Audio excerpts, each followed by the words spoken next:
What is going on, film fans? This is Brad from Let's Be Real Brad, and today on the channel, I want to talk to you guys about the brand new Netflix original film called Senior Year, and I have to say that this is a very bad movie. For those who don't know what this movie is about, it is set in 2002 about a high school cheerleader named Stephanie Conway, who suffers a head injury and falls into a coma before her senior prom. 20 years later, she wakes up to discover that she is now a 37-year-old woman. Upset about not being able to finish high school, she decides to re-enroll with the reluctant support of her parents. Senior Year is a movie that I had really low expectations for, and for the first reason being that this was made by Paramount Pictures, so it could have literally been in movie theaters or on their own streaming service on Paramount Plus. But for the fact that Paramount shipped this movie over to Netflix just goes to show what type of quality this movie is, and for the fact that this movie isn't demographically targeted toward me, which is totally okay because there are plenty of great movies that are just like this movie, which is trying to copy, like Clueless, Bridget Jones's Diary, and Mean Girls, that are all way superior to this movie. So when I watched this movie the other day, I wanted to watch with my girlfriend Maddie just to see her perspective on the movie, and just in case that I don't feel like I'm just being super harsh on a movie like this. We both agreed on the fact that this is a really bad movie. What this movie fails on doing so hard is the fact that this movie relies so heavily on nostalgic references without actually being funny or being a part of the story. Characters randomly just say things that were popular from the 2000s just for the sake of the reference itself, and for people in their mid-30s to late 40s to be like, hey, I understood that reference. That was really funny. That was back in my time, going back into high school. This is just one of the laziest things you can do to get people to enjoy your movies, because a lot of the jokes here are not that creative. This film also features very poorly written characters, especially because this movie also tries to take itself very seriously in certain points of the movie, especially with the daughter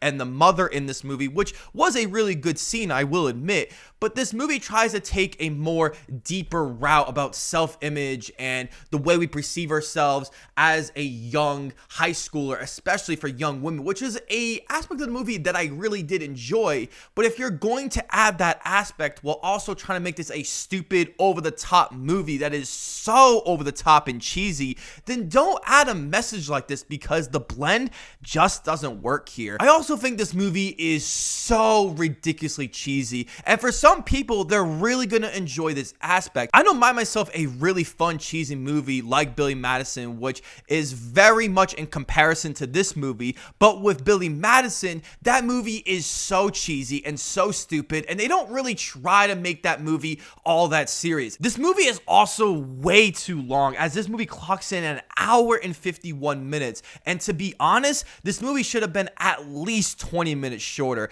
as there's a whole section of this movie that just drags, and it has that typical falling out moment you expect in these kind of movies. It is so obvious and so predictable that you're just waiting for it to happen because the characters are so poorly written, and it doesn't feel like any of these things are earned. And the biggest gripe I have with this movie is the fact that this is such a boring and flat looking film. I cannot stand how boring and dull this movie is, but the fact that this movie could have had a glossier, fun, and over-the-top look to it to resemble what our characters are feeling in this fantasy type world of high school would have been such an interesting idea, which is something that, I don't know, other movies like Clueless and Mean Girls were able to do so effectively in being able to create that fantasy type world on purpose because of creative and fun decisions.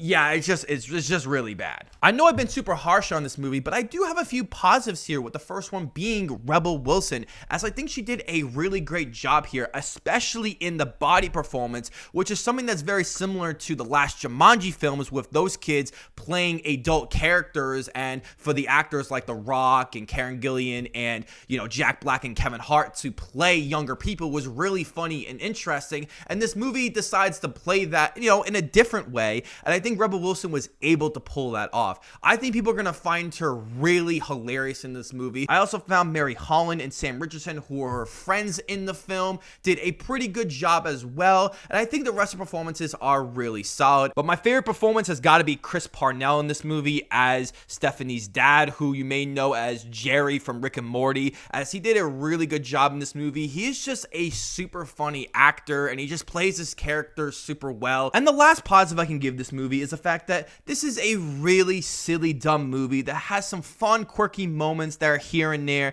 that many people will enjoy. There are some funny moments here that I chuckled at, even though it wasn't the funniest thing in the world, but I do think a lot of people are going to really enjoy this movie, especially if you were in high school during this time period and you knew all the references here. And I do think this movie will be really enjoyable, especially for someone like my mom, who's going to really enjoy this movie, and I hope that she does. Overall, guys, Senior Year is an overlong, boring cultural reference movie that features a ton of bad dialogue and decent performances, but the tone is all over the place that it just made this movie so unbearable to watch, even though it's trying to be a cheesy 2000s movie, but it doesn't have that same flair. I do think if you are the target demographic for this movie, I think you're going to enjoy it a lot more than me, but I do think this is a movie that could have been so much better, and it fails to hit the mark. I'm giving Senior Year a 4 out of 10. Thank you guys so much for checking out this review, as I hope you guys hit that subscribe button, leave a like if you want to, and ring that notification bell so I can see you guys all in the following video.